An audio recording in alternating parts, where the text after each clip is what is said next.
Le consentement, on en entend parler tous les jours depuis MeToo. C'est un des mots les plus employés dans les médias. Il est à la fois un principe, une condition, un slogan et un symbole de libération sexuelle. La difficulté du consentement, c'est qu'il est multiple. Il peut être arraché, il peut être donné à contre-cœur, il peut être tacite et on peut même consentir à la soumission. Alors comment faire à l'adolescence quand tout est mouvant, quand l'envie s'expérimente à peine, quand on ne sait pas réellement ce qu'est le désir et quand on est en pleine construction? C'est ce qu'Audrey Royer a cherché à comprendre dans Sex by Step, un podcast dédié à recueillir la parole des jeunes et des adolescents sur leur sexualité. Je suis Marie-Ange Philippe et Audrey me laisse exceptionnellement le micro de Podcast ou Sexiste. On va revenir sur ces confidences anonymes et la bonne nouvelle, c'est que le discours semble bien ancré. Pour moi, le consentement, c'est un oui. Et c'est un oui sans contrainte, c'est un pur oui. Et c'est un oui plusieurs fois aussi. Pas juste un oui du début et après un mitigé au milieu et un non à la fin. C'est un oui du début jusqu'à la fin. Et c'est surtout un partenaire qui vérifie, qui s'assure et plusieurs fois. Pas juste il a l'impression donc ça passe.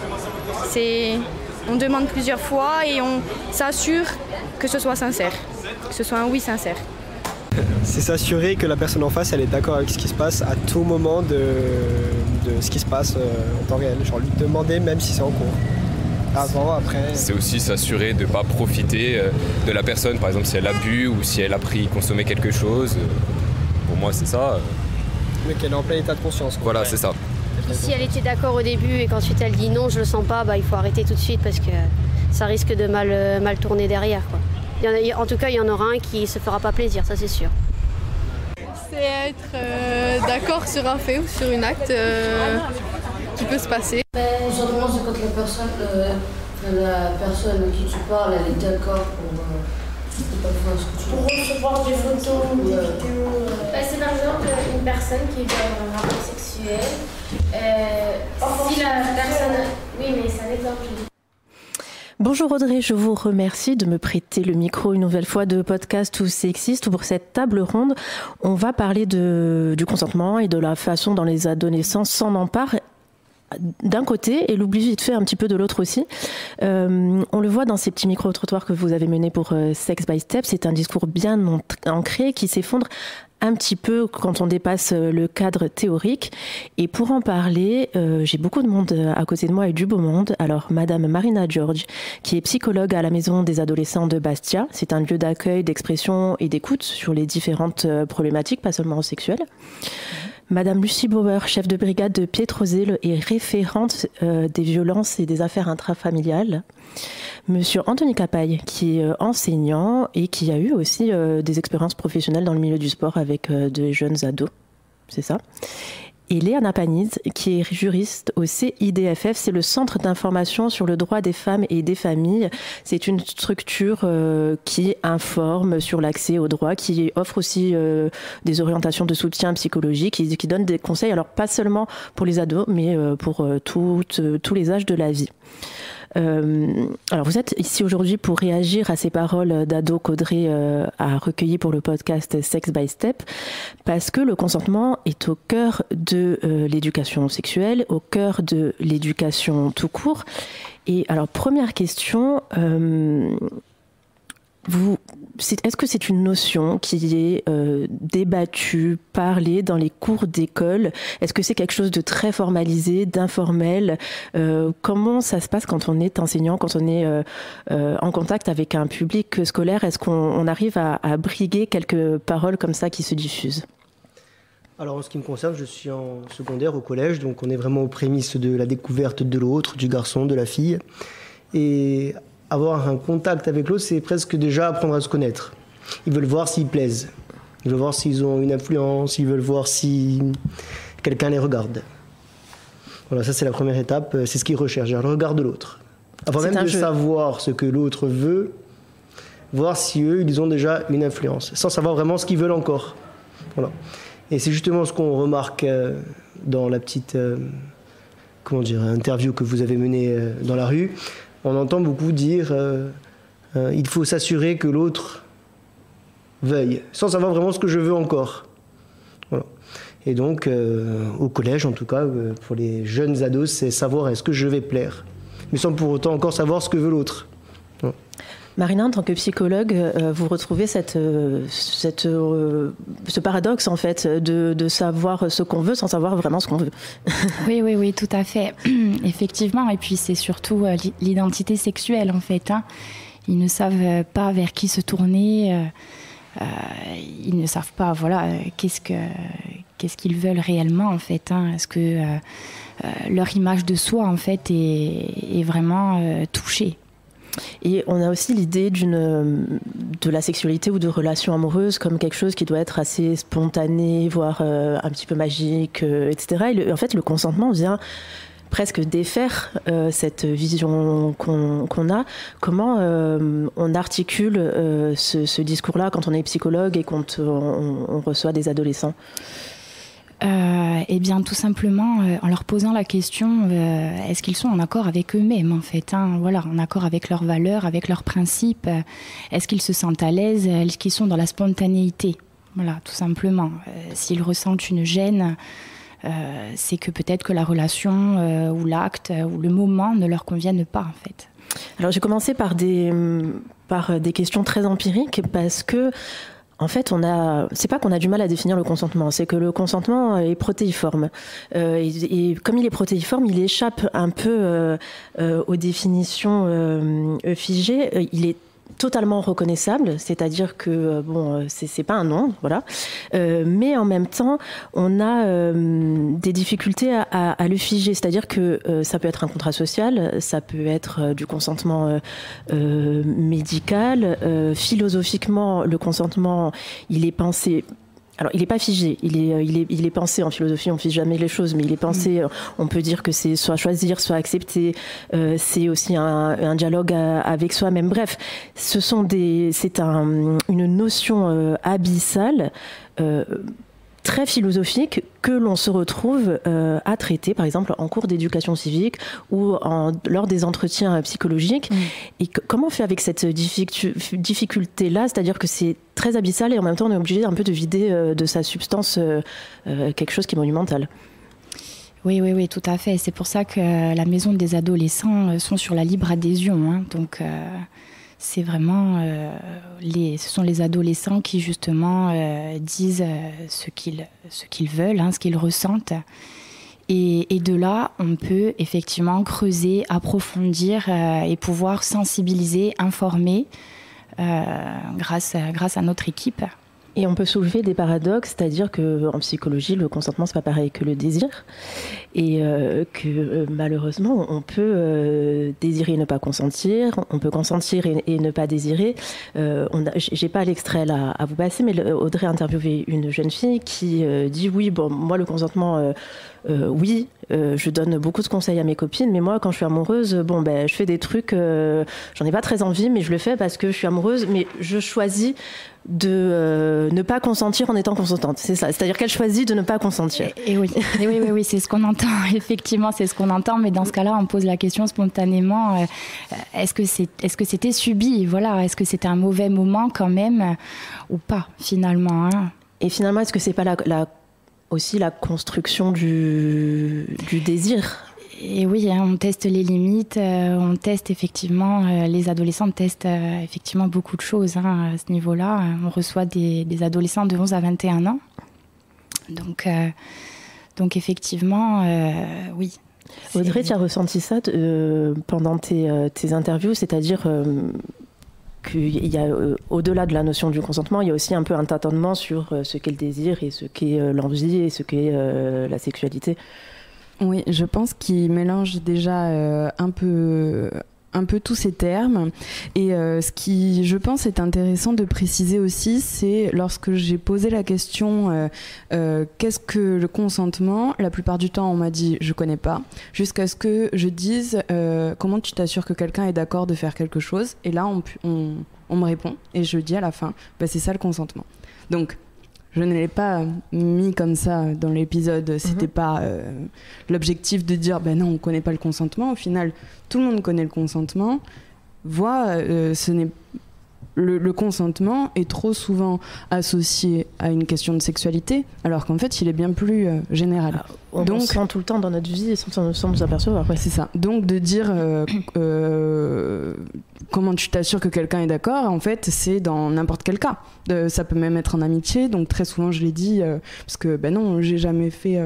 j'ai pas eu de première fois, j'ai jamais été avec quelqu'un, donc je sais pas ce que c'est le consentement. Si, tu sais ce que c'est au final. Donc voilà, il est en fait trop associé à sexualité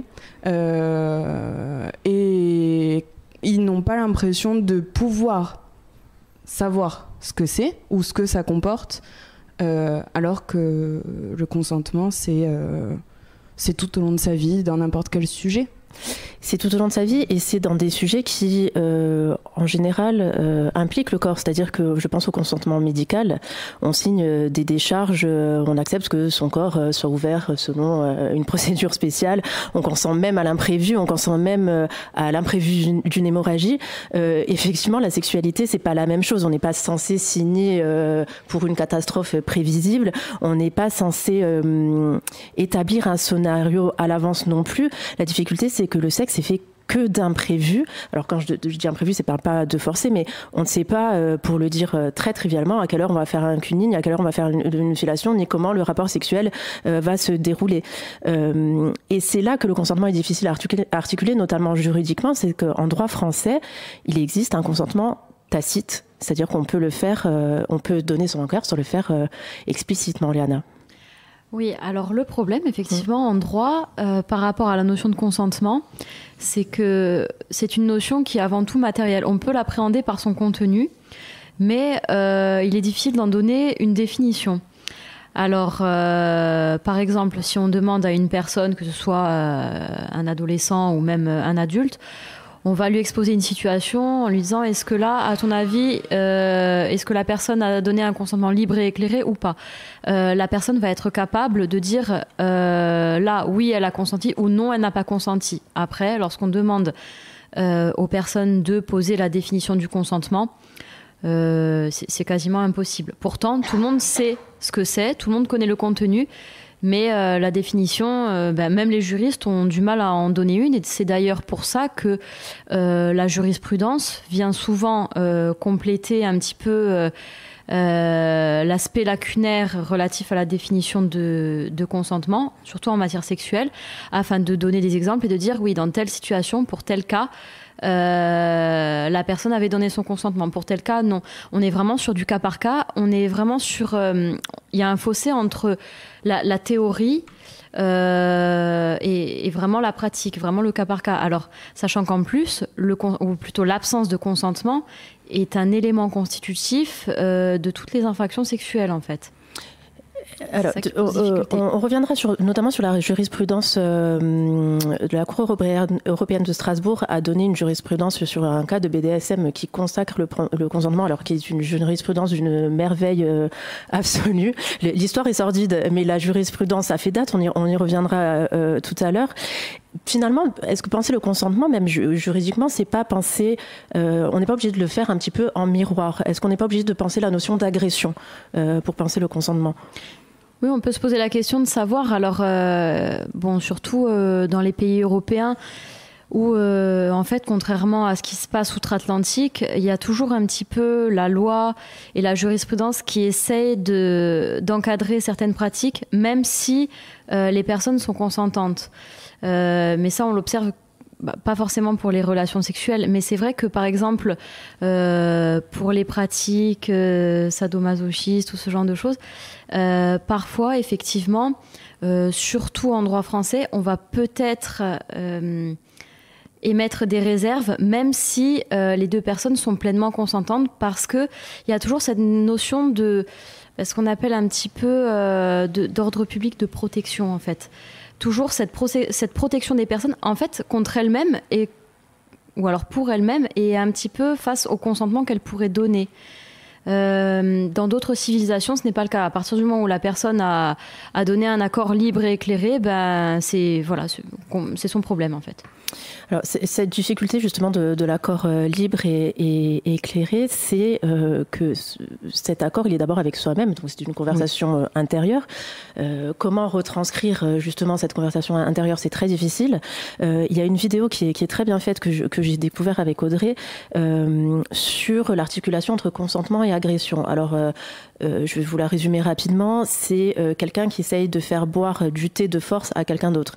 Et la vidéo montre en petit dessin animé, en fait, non, quand quelqu'un n'a pas envie de thé, tu lui mets pas dans la bouche du thé pour qu'il le boive. Si la personne est sous ou inconsciente, bon, tu lui ouvres pas la bouche pour lui mettre du thé. Bon, bref, le consentement, c'est un peu ça, sauf que il y a cette conversation intérieure qui est un peu mouvante, et pour filer la métaphore comme ça, on peut aussi manger beaucoup trop de chocobons, savoir qu'on en mange beaucoup trop et en manger quand même et le regretter ensuite. Comment on peut décortiquer justement ce consentement intérieur et ensuite ce qu'on dit, ce qu'on est, ce qu'on fait à l'extérieur? Un psychologue peut-être pour cette réponse. Oui, effectivement, c'est à se demander déjà, est-ce que l'on désire quelque chose, et puis des fois, on n'ose pas dire non, effectivement. Des fois, on n'ose pas dire non. Des fois, on a peur aussi.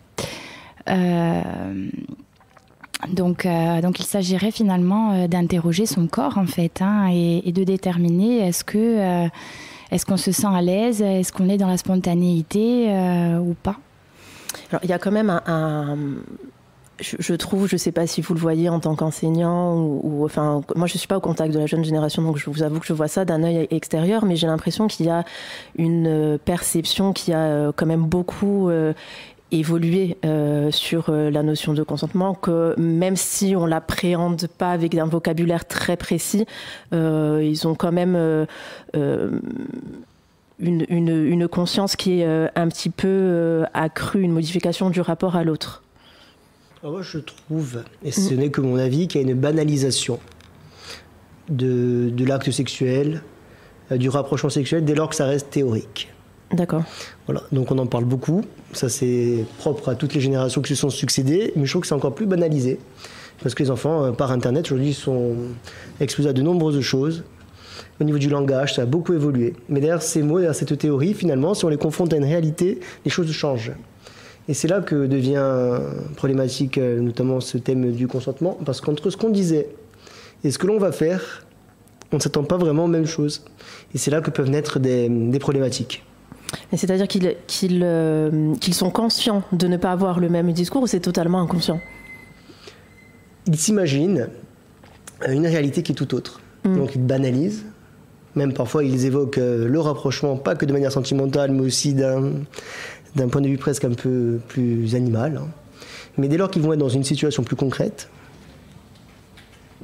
il va y avoir un écart par rapport à ce qu'ils imaginaient.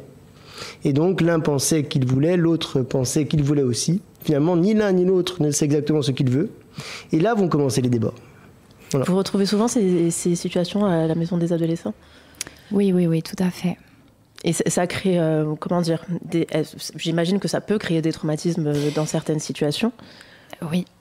Ils arrivent avec des ruptures amoureuses, avec des traumatismes de ce genre-là, où ils n'ont pas osé dire non, où ils se sont retrouvés dans des situations qui génèrent du chantage affectif, notamment. Lucie, vous êtes gendarme, donc vous recueillez les paroles des victimes et même des auteurs, parfois d'agressions sexuelles. Alors, on va parler vraiment de l'aspect légal et juridique en dernière partie, mais est-ce qu'on se retrouve aussi à un peu faire d'éducation et de psychologie quand on est gendarme et qu'on est référente des affaires intrafamiliales? Évidemment, on est toujours confronté à ce genre de problématiques, à faire un petit peu de l'éducation, entre guillemets. Pour ma part, il m'est arrivé à plusieurs reprises d'accueillir des jeunes filles, justement, qui avaient eu une relation sexuelle consenti pour elle dans un premier temps avec un garçon et qui finalement, après en avoir discuté avec leurs parents, se sont rendus compte que ils avaient peut-être pas envie d'aller jusqu'au bout. Et du coup, s'ensuit une démarche au niveau judiciaire et qui est très souvent difficile à accepter pour la jeune fille, en fait. Oui, et puis qui est très difficile à accepter pour la jeune fille et qui, en droit, est très difficile à prouver. Alors, la difficulté de notre métier, c'est le recueil de la parole et surtout, c'est la parole de l'un contre l'autre en l'absence de preuves. Quand il y a peu ou pas de preuves, c'est très compliqué de faire la lumière en fait sur qui dit vrai, qui dit faux, est-ce qu'il y avait vraiment consentement à ce moment-là, comment est-ce qu'on peut le matérialiser nous. Donc c'est la grosse difficulté de notre métier et du coup après du magistrat qui doit trancher en fait sur la situation. Alors en France, la loi a évolué récemment sur le consentement. L'âge légal du consentement sexuel a été établi à 15 ans, je crois que c'est 18 ans pour l'inceste. Ça vient compléter. Vous dites si je me trompe pas. Oui, tout à fait. Je crois que ça vient compléter la majorité sexuelle. Tout à fait. Vous avez entièrement raison. Effectivement, c'est 18 ans par rapport à l'inceste. En fait, ça concerne les relations intimes dès lors que l'un des partenaires est adulte et l'autre mineur. Voilà. C'est ça. Entre un majeur et un mineur, exactement. Alors, c'est effectivement l'âge de la majorité sexuelle pour avoir une relation, pour un mineur, pour avoir une relation intime avec un majeur, donc c'est 15 ans. C'est un seuil qui a été abaissé à 13 ans dès lors qu'il n'y a que 5 ans d'écart. Voilà, tout à fait. Et puis pour l'inceste, par contre, bon là c'est 18 ans, mais c'est encore un cas particulier. Mais sinon, oui, voilà, globalement, par principe, l'âge de principe, c'est 15 ans. Mais la précision, effectivement, c'est que ça ne concerne que les relations majeures-mineures. Oui, et ça veut dire que ça vient compléter la majorité sexuelle, c'est-à-dire que ça vient protéger, en fait, les mineurs. Oui, tout à fait. Effectivement, ça vient... peut-être pas... On vient peut-être pas dire protéger dans la mesure où, effectivement, ça peut avoir ses limites, mais en tout cas, ça vient encadrer... et responsabiliser un petit peu les acteurs en fait de ces relations. Oui. Alors, on le voit, il y a des différents âges légaux, il y a aussi différents degrés de consentement, si je puis dire. On va revenir sur le BDSM avec une affaire moi, que je trouve incroyable, qui a été jugée jusqu'à la Cour européenne de Strasbourg. Et elle pose cette question hautement philosophique, on ne répondra pas là maintenant en 20 minutes, mais est-ce qu'on peut consentir à la soumission ?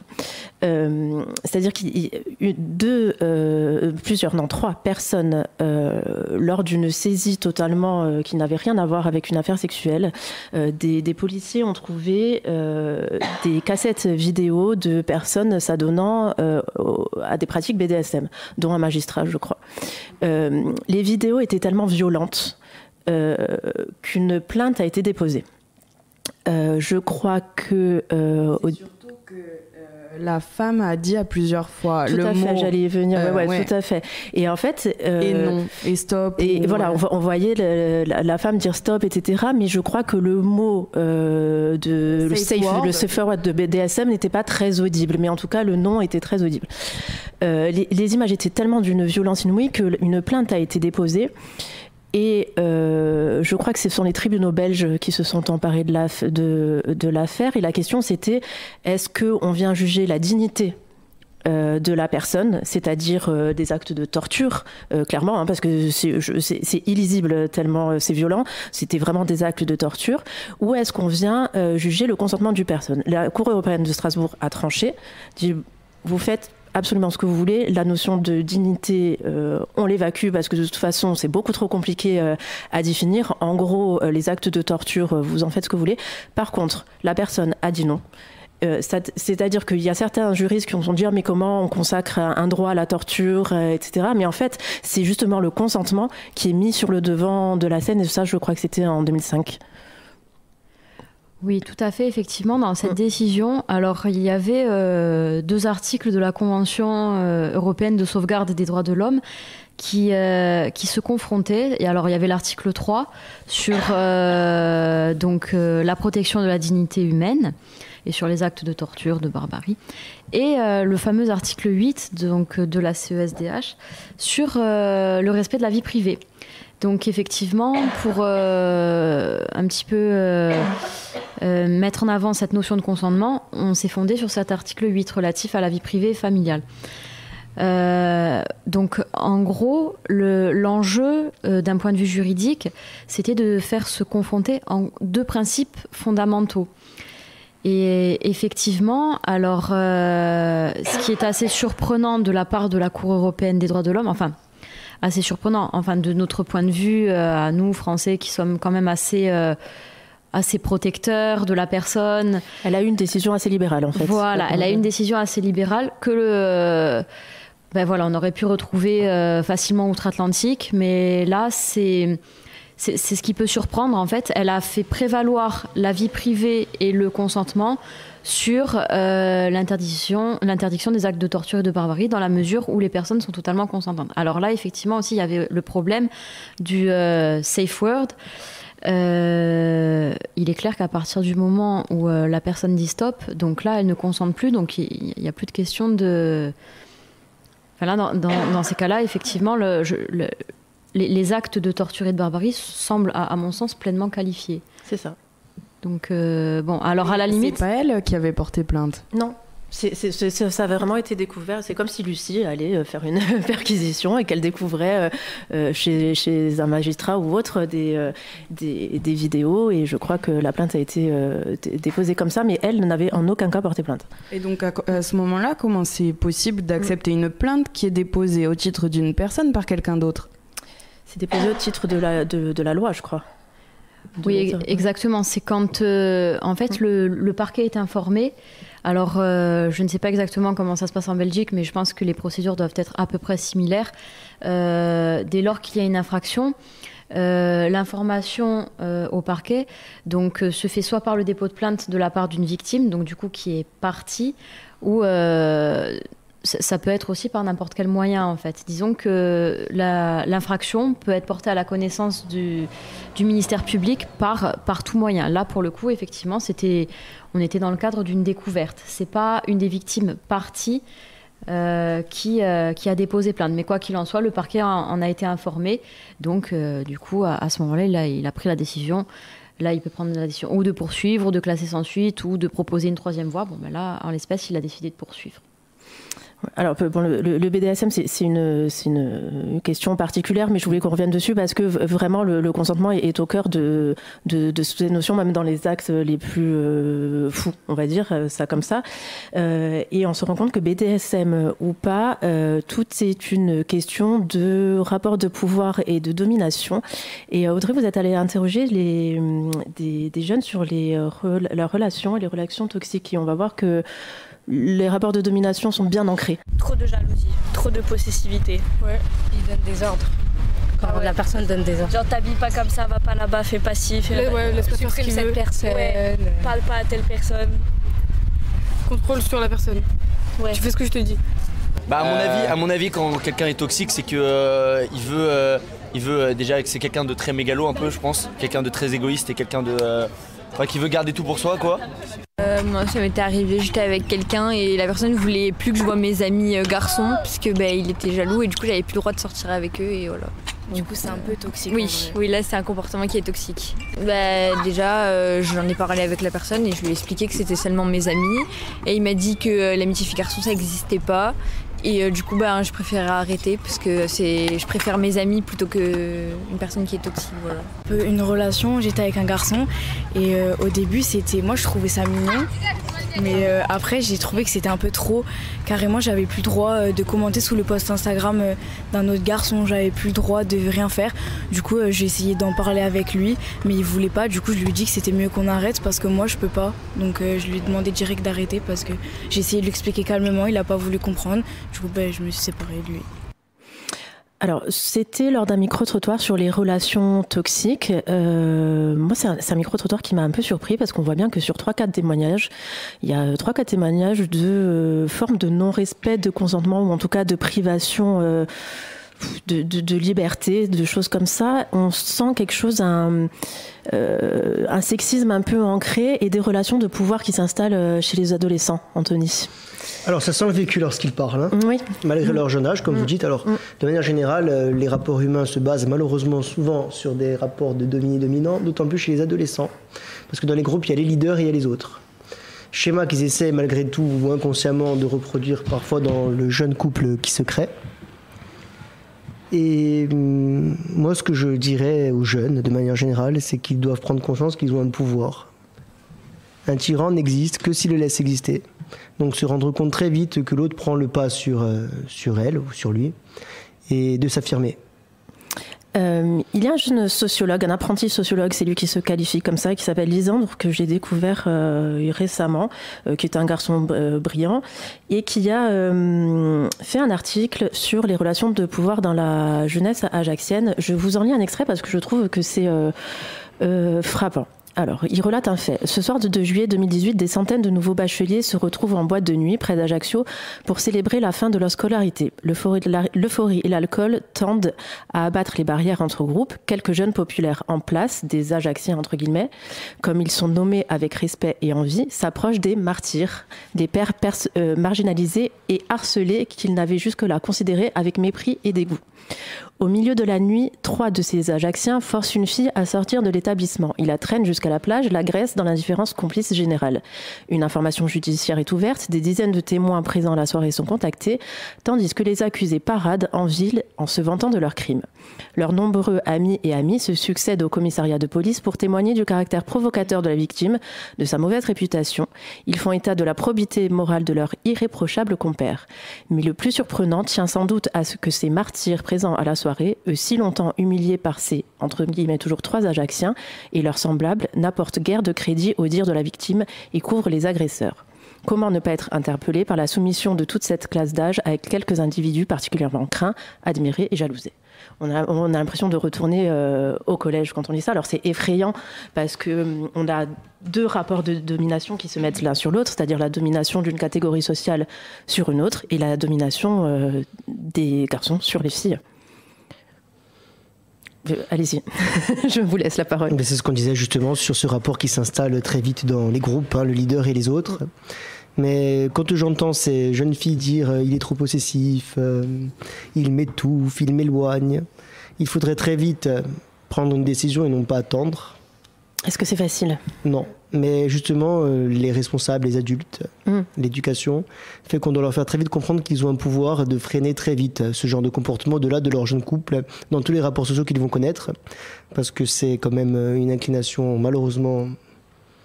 Est-ce qu'il n'y a pas, comme le disait Lisandre dans son article, une espèce d'accoutumance à la domination au final qui est presque banale, qu'elle soit de catégorie sociale ou de sexe ? Oui. Et c'est pour ça que je pense que par l'éducation dans les familles et à l'école, on doit tendre à donner le pouvoir à tous ces jeunes en construction de pouvoir s'affirmer très vite dans leur vie. Voilà. Le pouvoir, ou ne serait-ce que la capacité aussi d'identifier ces comportements. Parce qu'à quel moment on enseigne à un ou une jeune que c'est pas tolérable ? Où ils identifient, mais à quel moment ils se disent je dois dire stop. Ça pareil, c'est tant dans le consentement qu'au début on peut consentir et à quel moment on dit je ne consens plus.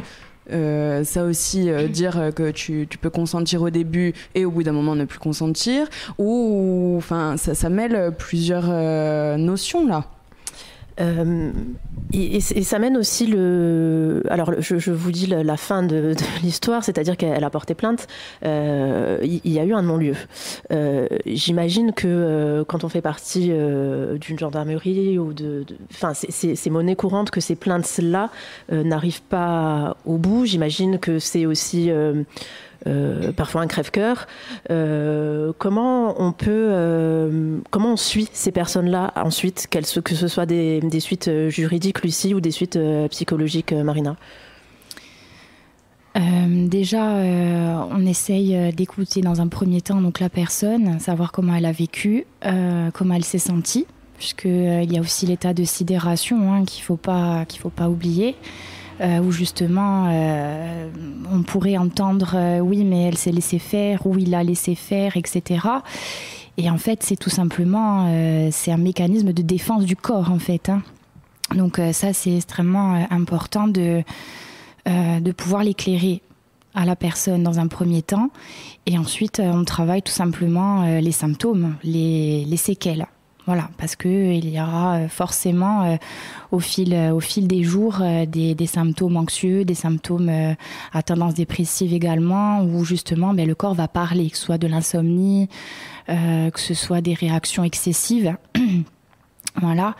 Donc on va travailler tout ça en fait pour que la personne puisse s'apaiser et que la mémoire puisse aussi revenir. Lucie, je sais pas si vous avez entendu de près ou de loin cette affaire, mais je vais pas parler de cette affaire, mais bien souvent effectivement il y a des classements sans suite qui sont décidés par le magistrat, hein. Alors c'est pas que l'affaire n'est pas prise en compte, c'est qu'il n'y a pas assez d'éléments pour amener l'affaire devant un tribunal.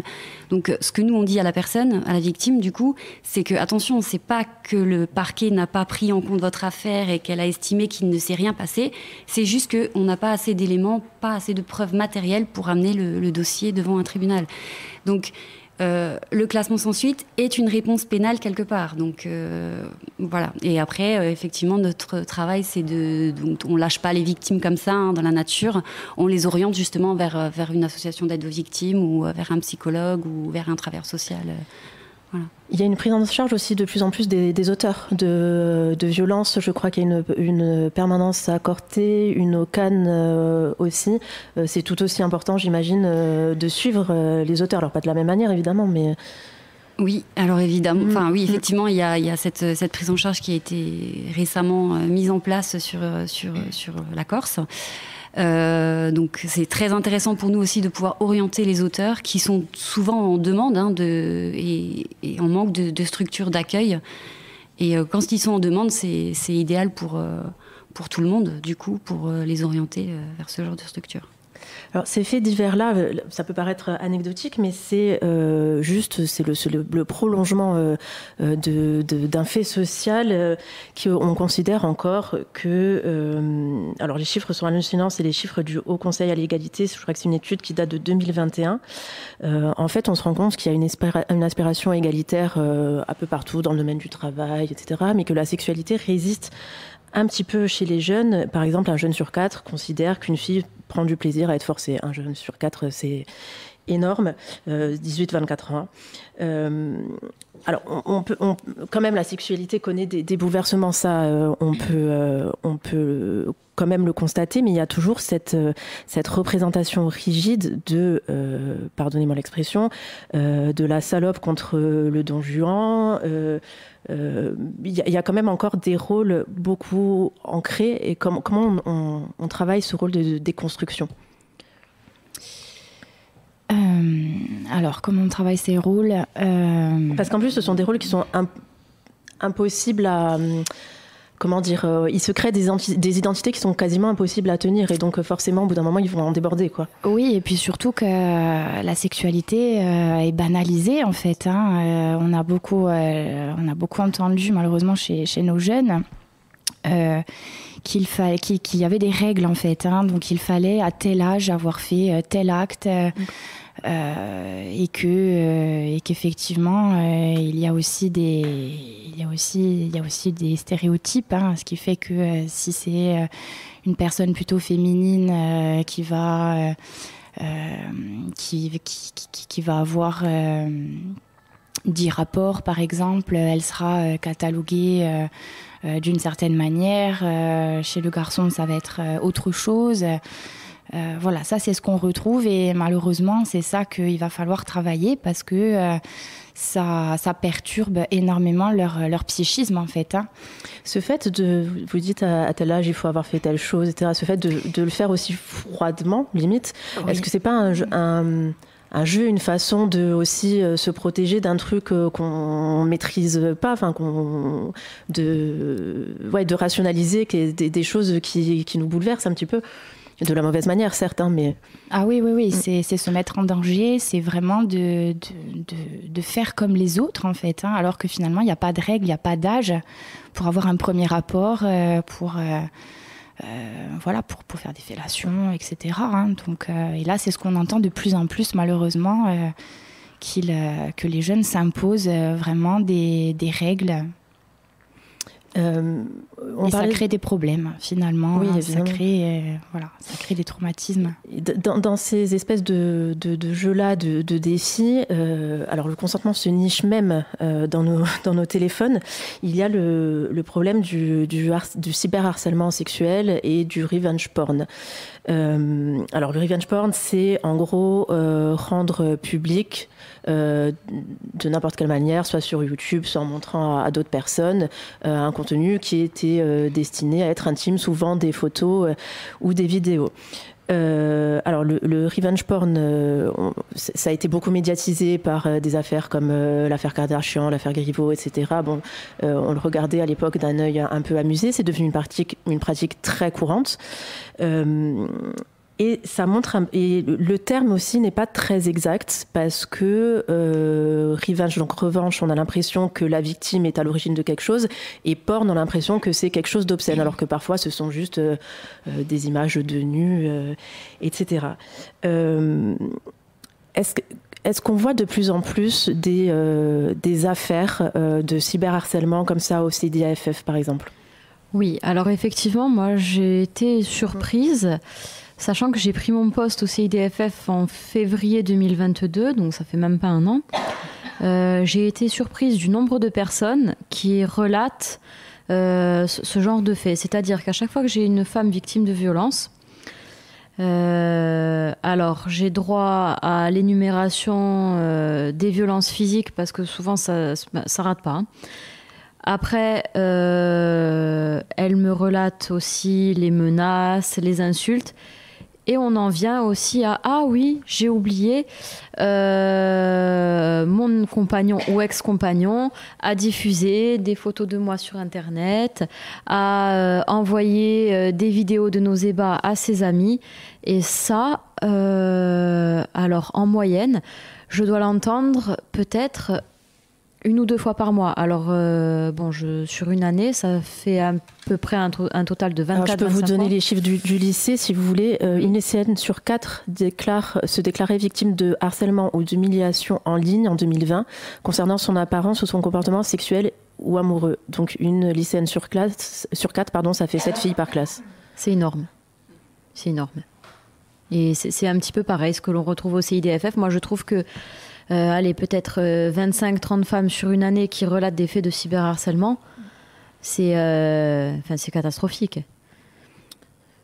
Pour mettre un peu les mains dans le cambouis, on en prend tous part en fait de ce cyberharcèlement. Je ne sais pas si vous avez reçu, en tout cas je l'ai reçu et beaucoup d'amis l'ont reçu. C'était un exemple très ajaxien de 2 personnes qui s'adonnent dans la rue près d'un bar à un cunilingus. Et ils ont été filmés par des caméras de surveillance. Les images ont été prises et je pense que toute la ville quasi a reçu ces images-là. Alors il y a 2 choses. D'un, les images ont fuité.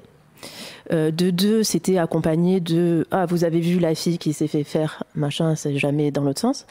Et il y a même 3 choses. Et de 3, c'est un peu biaisé, parce que comme c'était un peu dans la rue à côté d'un bar, on se dit non mais de toute façon ils font de l'exhibition, donc c'est bon, on peut diffuser les vidéos.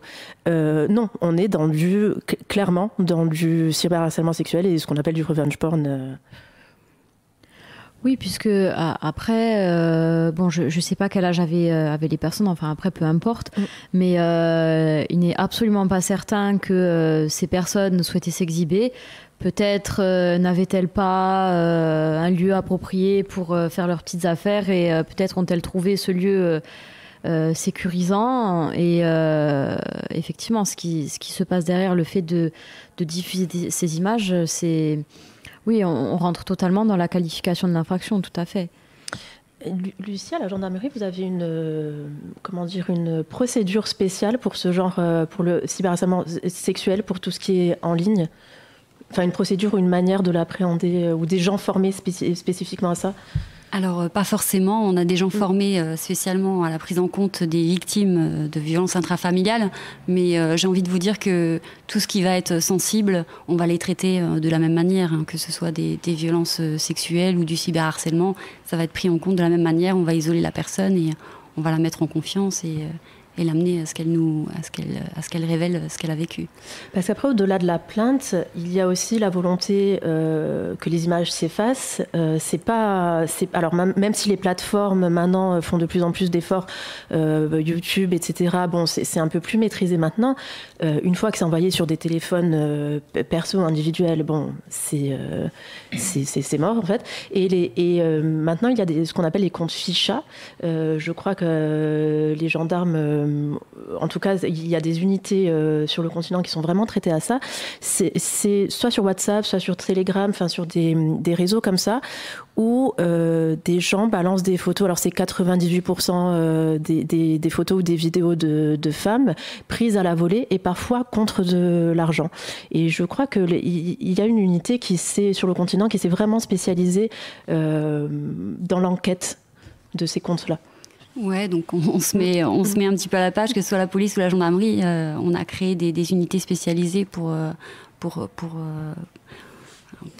correspondre au mieux aux nouvelles infractions qui arrivent. Et du coup, ça fonctionne assez bien. Ça permet à la personne de signaler ou de faire le recueil de la plainte et puis de demander à l'hébergeur de supprimer les vidéos ou les photos qu'il pourrait avoir sur tel ou tel site. C'est long. C'est long. C'est long. Surtout quand c'est des sites américains où voilà, il n'y a pas forcément de coopération. C'est long, mais on y arrive. Audrey, évidemment, tu as monté ces micro-trottoirs, tu n'as pas tout gardé, mais tu me disais que le cyberharcèlement et le revenge porn, c'était quand même une inquiétude chez les jeunes, que tu avais eu des questions sur ça ou des inquiétudes. Oui. J'ai pas parce qu'après il y a certains passages non plus que je ne peux pas diffuser parce que la personne me demande de pas le faire, mais juste elle a besoin d'une oreille parce que dans ce cas-là on est allé vers eux et qu'elles n'ont pas forcément envie d'aller ces personnes-là n'ont pas envie d'aller voir elles d'autres personnes, donc après, on respecte le consentement, là, on y est, hein, de la personne de pas être diffusée. Voilà, encore une autre application de consentement. Ouais, c'est ça. Mais en fait, c'est tellement ancré dans leurs habitudes, les réseaux sociaux, que je pense même que certaines fois, ils ne se rendent pas compte que c'est du revenge porn ou du cyberharcèlement, qu'il soit sexuel ou moral. Oui, c'est un rapport à l'image qui est, on va dire, biaisé, mais même nous, on a pris le réflexe de filmer des trucs rigolos dans la rue. Ouais, c'est ça. Peut avoir l'impression que ça s'apparente à ça. C'est ça. Donc, à mon avis, tant sur les risques des réseaux sociaux que sur tout ce qui va être harcèlement, on a beaucoup de choses à leur enseigner ou à leur dire c'est comme ça que tu identifies tel comportement qui ne va pas être bon envers toi ou qui ne devrait pas y avoir envers toi. Tu n'as pas à accepter ce genre de choses parce que tu veux être accepté ou parce que tu te dis mais c'est pas grave, voilà. Ou parce que c'est quelqu'un d'autre des fois aussi, donc c'est pas grave de continuer de diffuser les choses parce que ça te concerne pas, donc non, ça c'est pas tolérable. Et vous leur avez posé la question de que faire quand on est victime ou même auteur de soit d'emprise, mais la notion de consentement est toujours là, soit de cyberharcèlement sexuel, soit d'agression, et ils vous ont répondu. On peut porter plainte. Après, je sais pas. Ma mère. Et c'est tout, je crois. Je crois qu'il y a des numéros par rapport pour des choses comme ça. Il me semble que j'en ai vu. Sinon, moi, j'en parlerai à quelqu'un de proche de mon entourage. Ça m'arrive à moi, je me tournerai directement vers mes parents. Parce que j'ai des parents très ouverts et très présents, donc ils sauront m'aider dans cette situation. Sinon, je pense qu'il y a des aides pour ça. Je ne sais pas du tout, mais parce que j'ai jamais été dans cette situation. Sinon, je pense que même si on va voir la police ou la gendarmerie, on va nous aiguiller vers des gens plus adaptés professionnellement. Un ami très proche. Je pense vers ses amis d'abord, c'est important d'en parler à ses amis, c'est plus facile peut-être.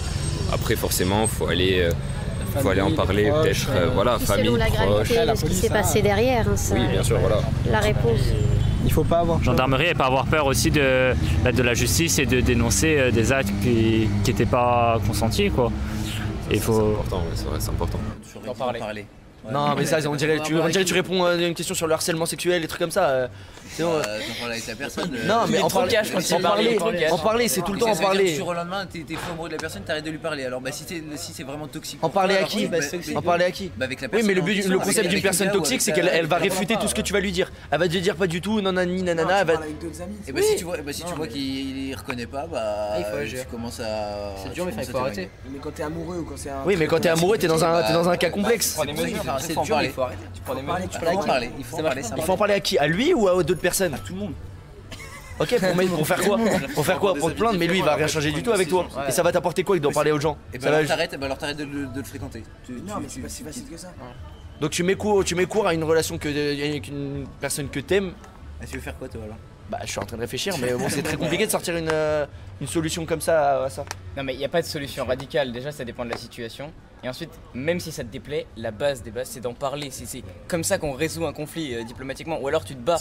Mais non mais tu t'énerves comme si c'était un truc pas évident. C'est une évidence aujourd'hui. Oui mais c'est une évidence. Mais c'est une évidence un peu banale. Alors pour paraphraser, de base, c'est comme ça qu'on résout un conflit diplomatiquement, c'est d'en parler. Non mais ils ont raison. Le bon réflexe, c'est d'en parler. Presque tout le monde a été cité, c'est-à-dire les gendarmes, ils ont dit bon, il y a certains numéros, mais on ne sait pas trop. Les amis et les profs.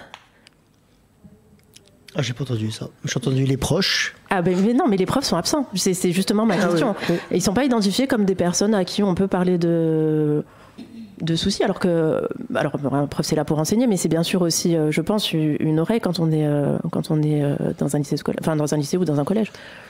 Alors écoutez, moi ça fait pas non plus des années, ça fait 12 ans que j'enseigne, et en 12 ans je vois quand même une certaine évolution dans les rapports enseignants et enfants et ados. L'enseignant n'est plus malheureusement le bouclier. Il n'est plus la personne que l'on va voir. Je pense qu'il est plutôt remplacé aujourd'hui par la CPE. D'accord. Voilà, qui semble plus à même d'entendre.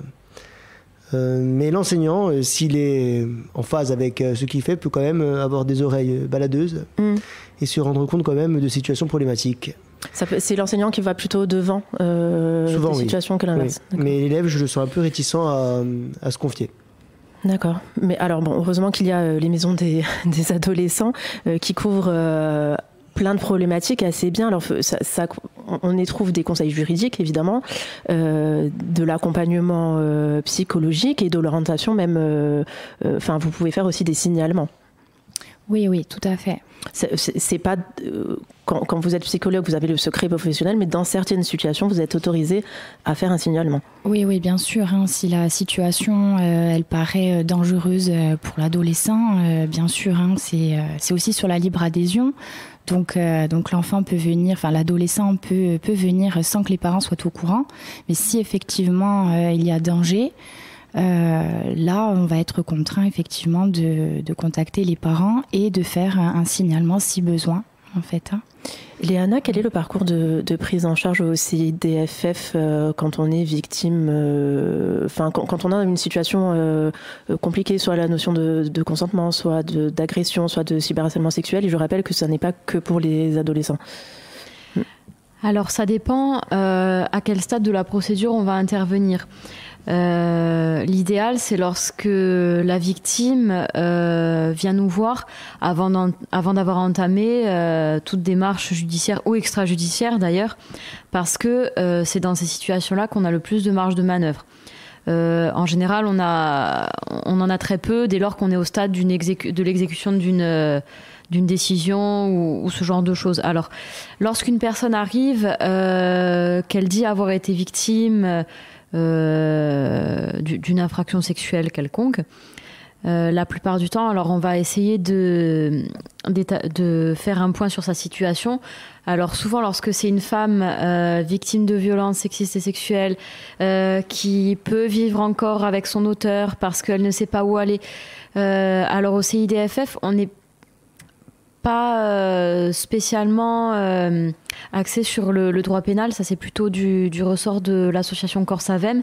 Alors nous, on va l'orienter vers des procédures civiles, notamment ce que l'on appelle l'ordonnance de protection devant le juge aux affaires familiales, pour que le juge justement rende une ordonnance par laquelle il décide d'éloigner la victime de son auteur, en prenant diverses mesures, par exemple en interdisant à l'auteur d'approcher la victime, de se rendre dans certains lieux. Bon.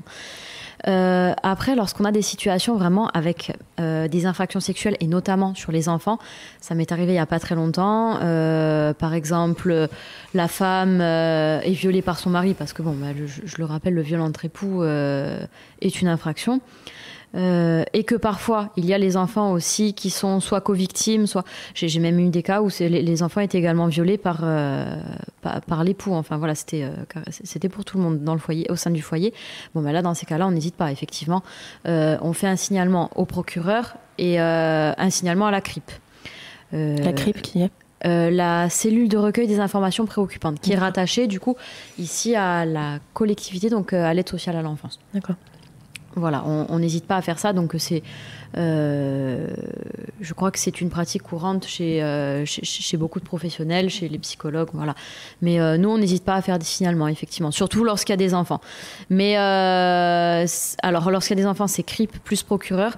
Lorsque c'est une infraction sexuelle sur un adulte, donc c'est au moins un signalement au procureur. Lucie, j'imagine que vous travaillez de concert avec... sur la base de leur signalement, effectivement. Ouais.